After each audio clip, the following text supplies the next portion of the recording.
been 2.5 years since I spent any time in here forging architectural ironwork, anything beautiful to go in a house. And boy, have I got a project to work on now. And the good news is that I get to collaborate with Cy Swan, the guy that's been my blacksmithing mentor now for 17 years, is going to get in the shop with me and help me make the trestle, the supporting brackets and connections and braces that we're going to use to hold together a massive Douglas fir live edge dining room table for our good friends, the Mornariches. I can't wait. I've done some design work. I have a full-size drawing of how it's going to work at the ends. These are representing the legs. This represents the bracing that ties the legs together. And the drawing that I'm going to show you in a few minutes gives you the rest of the details around proportion and braces and connections. And I tell you what, this is a clear case of less is more. And the emphasis on this table is going to be the Douglas fir itself. Let me get this mock-up up here in the air so you can see it. These are the legs, or these are the throwaway examples that I'm going to be forging to and drilling and beating up here in the shop. But they're 4x4. I mean full 4 net by 4 net. The top is 4 net by 42 net by 10 or 10.5 feet. I don't know how much that thing's going to weigh, but it's going to be heavy. And so the trestle itself needs to be stout, right? This steel right here is going to be 1x1 hot rolled. We'll texture it, we'll split it. These are going to be splits that are going to be spread, punched and drifted. These C-scrolls are going to be 3/8 by 3/4, maybe half by 3/4. We'll experiment with that. Rivets, through bolts, split on this end, spread, flattened out, punched and drifted. This is just going to look, you know, like you want it to look on a table like this. And this piece, that stretcher, that piece underneath that ties everything together lengthwise, there it is from the top. There it is from the end. There it is from the side. See those clamps? You've seen those clamping, those offset wedge clamping arrangements on this channel before, on an anvil base that we made. But all of that is going to work together in a kind of a heavy scale. This is a throwaway piece mocking up the stretcher, 3x6. It all is scaled to fit the space and scaled primarily to fit the mass of the slab. So I chamfered this under the power hammer, put a little bit of a texture on it, not much. It probably reduced the size to 15/16. So I've set the little angle iron fence right here. It gives me a chance of ripping this. It's slow, it's tedious, but it's really close to a nice straight, even split on the thickness, which is important. Because when I want to bend these, they need to be the same thickness so they bend at the same rate and have the same curve, the same upset, the same draw out, the same shape. And it all depends on two things. The pieces being the same thickness so they're responding to the heat in the same way, and the heat being even on both sides of the bar. Got to get that right.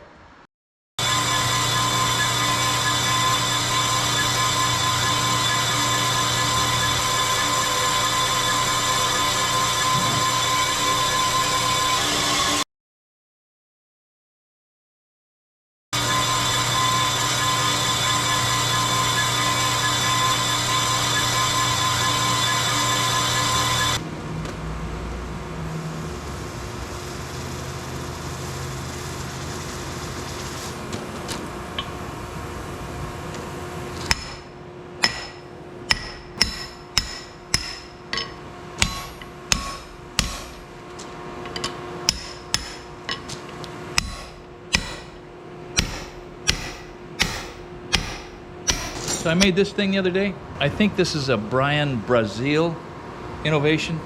Sure works great. It's an adjustable bolster.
So I've cut to length and textured these pieces of 1/2 by 3/4.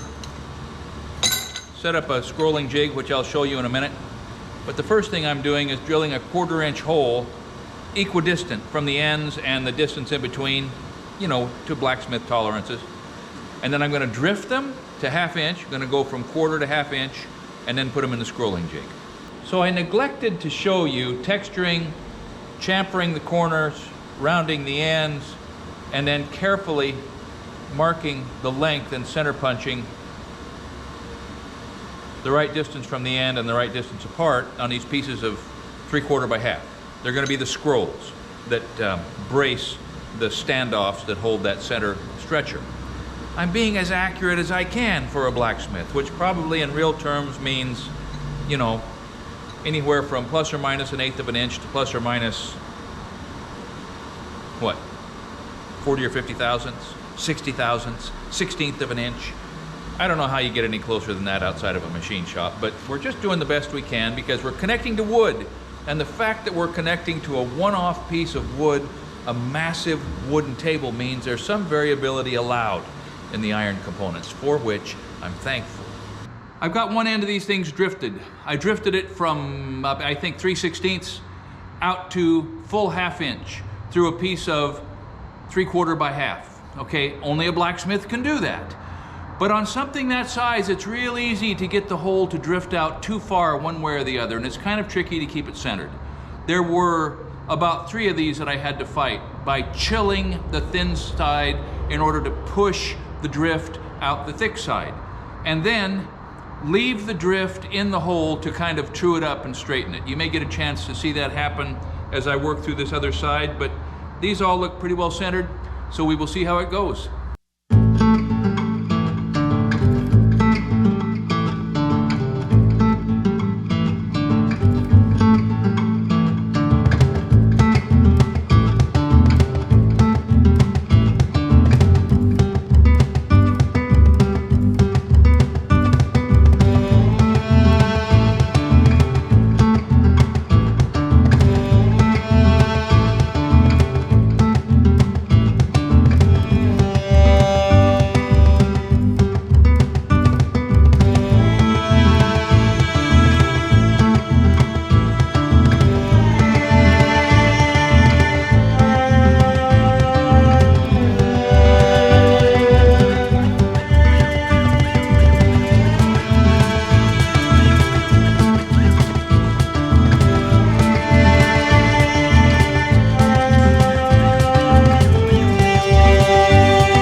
You were probably wondering how I knew that those things were square when I was spreading them and splaying them on the anvil, and the answer is I was guessing.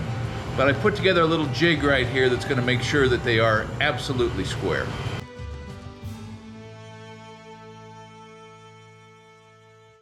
Well, that makes all the parts for the standoffs holding the stretcher up underneath. It'll just be assembly time now, some rivets, and you know, get ready to put it together. But I've still got to make the clamping mechanism for that stretcher, the centerpiece that runs horizontally down the middle of the table and ties the ends, the trestle, together end to end. Offsetting clamps, that's next. I have sort of a mantra, and that is anytime you have to make more than 2 of something, you better make a jig. And you just watched me use 4 jigs over at the fabricating table to make the standoffs and the knee braces under the table. And now you're going to watch me use 3 more jigs that I figured out in order to make this wedge band clamping mechanism. Now this is not quite the finished product because these wedges aren't right, because I didn't use a jig. But the straps themselves are very close to, if not identical, then we'll just say the same thing. That's important. And the only way to get that predictability in a blacksmith shop is with jigs. So My set hammer and this piece of 1/4 inch bar is 1 jig. This remnant piece of 6 inch by 3/8 inch angle iron is a bending jig. And this little menagerie is a bending jig to establish exactly the same length U-turn bands at the end on each one. So here we go. We're counting on the jigs to make 3 more pieces that are visually and pretty much according to Stanley's tape measure the same. So I didn't film kind of assembling these things, sort of making the best fit up that I could and the most symmetric combination of holes in the bracket and in the scrolls. And then I took a transfer punch and marked centers. And now I'm going to use a trick that I've tried to show before, but I don't think I've been very successful at it.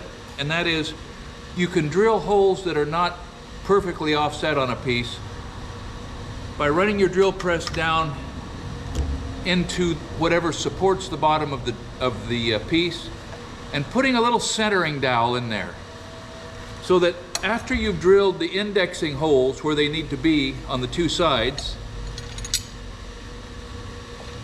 you can lay that indexing hole on the centering dowel, adjust the piece until the bit penetrates the other centering hole, and start down. It'll send the bit theoretically in a straight line from wherever it starts here to wherever it used to penetrate down in the base. If you feed slow and your bit doesn't deflect, sometimes it works good. We're crossing our fingers.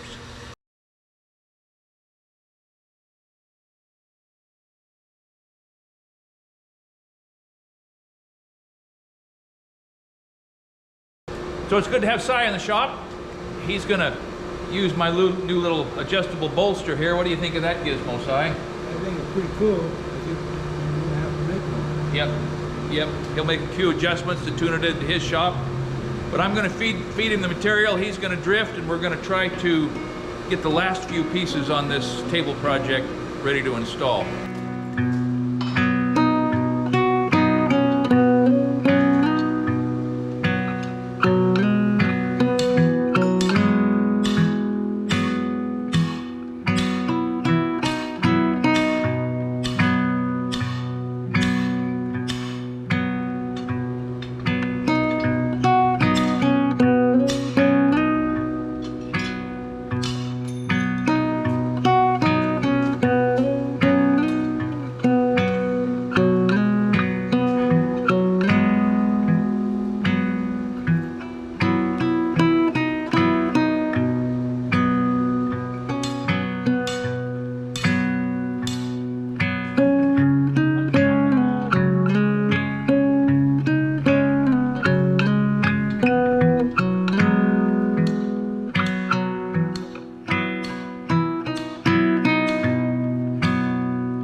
time to see which of these two pairs have the most closely matched spacing on these two holes, because I'm going to through bolt, and it would be nice if they came through relatively square. So I think I have the fix here. I think I'm just going to set them aside, kind of index them together, and we're going to check the spacing so that the bolt that penetrates through right here does not tangle up with the bolt that's in place right here.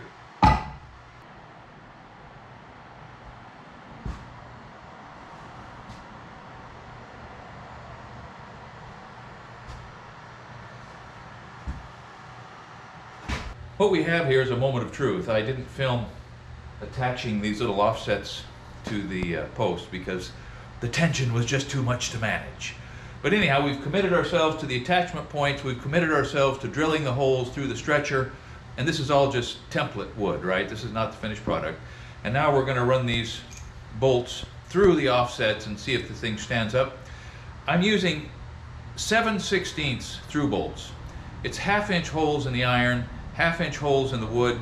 Should provide enough room to kind of wobble this around and make a connection. Let's see how it works.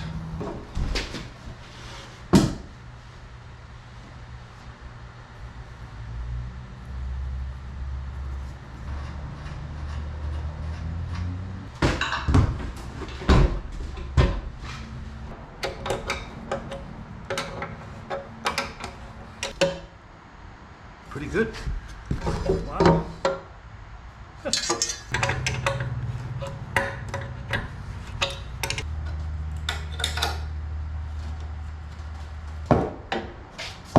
great. Oh yeah.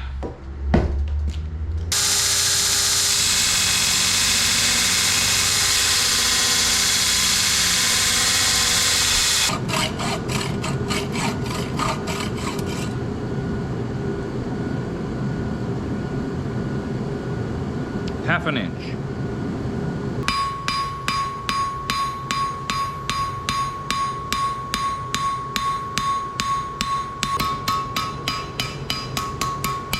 I probably should have showed this to you a few minutes ago, but this is what we're making, okay? I'm using the 3 on my prototype because they turned out to be just great. And I'm making 3 more. So I start with this piece of 3/4 by 3/16 flat mild that you saw me texturing a few minutes ago. I have textured the edge on opposite sides where it's relevant. You'll see why in a minute. And now I'm going to drop it into this jig. This jig allows me to have exactly 3 inches of projection right here. That stop assures me that every one of these is going to have the same distance folded back in that enclosure. So I drop this in so that this textured end presents to the outside, and the intermediate main space presents to the outside after it's folded over, like this. I clamp it because the act of bending wants to pull it around the pivot point. We don't want that to happen because that'll change the length of the overlap. Belt and suspenders, we clamp it twice, and we get the cutting torch.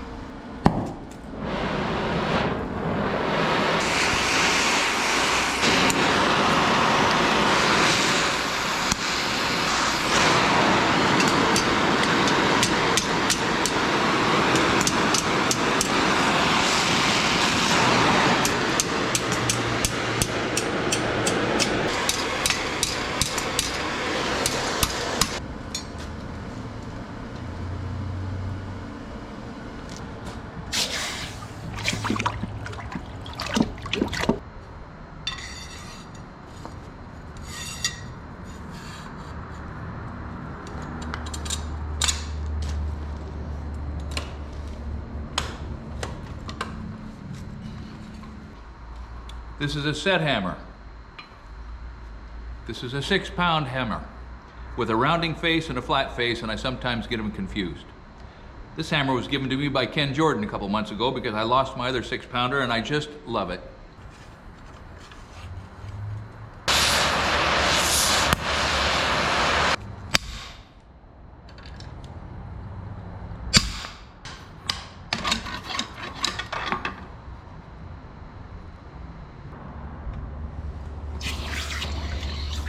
Peter Orr gave me this platen table, and I still can't believe it. I drove down to Vacaville, California, and picked it up, moved it home, and drug it into the shop, and we've got a video about that. But essentially, in rational moments, I realized that what this thing is a 5,000-pound anvil.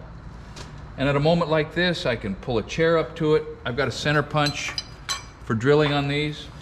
No measuring required, because if it is pleasing to the eye, if I can eyeball the approximate sort of center of mass, or at least the appropriate spot for the head of a 1/4-inch rivet, drill the hole, put it in, it's going to look like a blacksmith made it, which is the thing that some people will pay extra to get.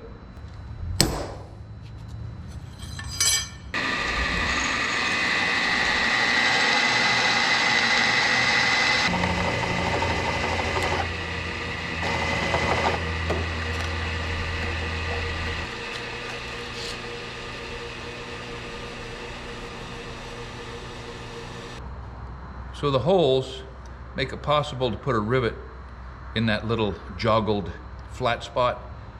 I countersunk the other side, and I'm going to do this cold.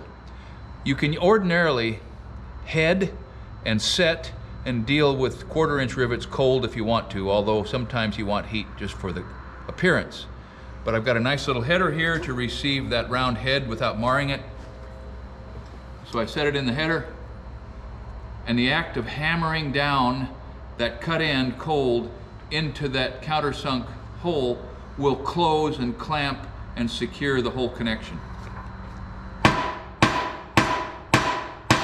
The important thing with that is that you hold down pressure so it's not jumping up out of your header and getting up on the edge of the header when you hit it again and you put a big cut in your rivet. But there's how that worked out.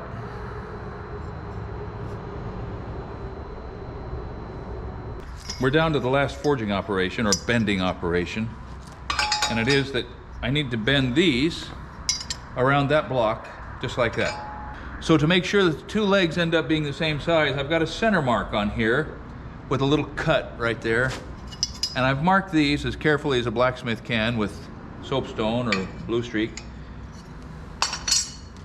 and I put it on there like that, convincing myself that the average is going to be fine. And I belt in suspenders.